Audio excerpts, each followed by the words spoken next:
మేము సమాచార సేకరణ చేసినప్పుడు 57 ప్రశ్నలను ప్రజల నుంచి అడిగి ప్రశ్నాపత్రాలను తయారు చేసి ఆ ప్రశ్నాపత్రాలను కూడా మేము ప్రజల ముందు పెట్టినాం.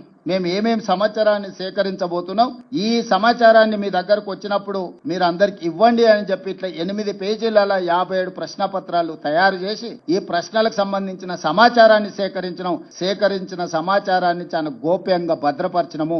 వ్యక్తులు కుటుంబాలకు సంబంధించిన సమాచారాన్ని ప్రజలకు ఇవ్వలేదు, వాళ్ళ సామాజిక వర్గాల యొక్క నిష్పత్తిని మాత్రమే ప్రజలకు వివరించినాం. శాసన సభలో కూడా ఆ వివరాలను పెట్టి సభలో చర్చించి ఫైనల్ గా ప్రభుత్వం దీన్ని చట్టాన్ని చేసినప్పుడు కూడా సభలో సుదీర్ఘమైన చర్చ చేసి అన్ని రాజకీయ పార్టీలను ఇందులో భాగస్వాములను చేసినాం. ఎక్కడ కూడా మా పార్టీ విధానంగానో మా ప్రభుత్వంలో ఉండే కొద్ది మంది వ్యక్తుల విధానంగానో దీన్ని మేము అమలు చేయలేదు. 4 కోట్ల తెలంగాణ ప్రజలు, ప్రతిపక్ష పార్టీలతో సహా ప్రభుత్వం, అదే విధంగా స్టేక్ హోల్డర్స్ ఎవరైతే భాగస్వాములు ఉన్నారో, లబ్ధిదారులు ఉన్నారో వాళ్ళు, అదే విధంగా ప్రజా హక్కుల కోసం పనిచేసే వాళ్ళందరినీ కూడా ఇందులో భాగస్వాములను చేసి వాళ్ళకు నమ్మకం, విశ్వాసం కల్పించి ఈ రోజు ఈ కార్యక్రమాన్ని ముందుకు తీసుకెళ్లినాం.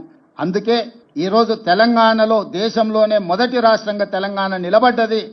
ఇవాళ దేశానికే ఆదర్శంగా తెలంగాణ ముందు వరుసలో ఉన్నది. నిన్న రాహుల్ గాంధీ గారు అదే విషయం చెప్పినారు. తెలంగాణ మోడల్ ఈ దేశానికి రోల్ మోడల్. ఈ రోల్ మోడల్ నుంచి మీరు నేర్చుకోండి.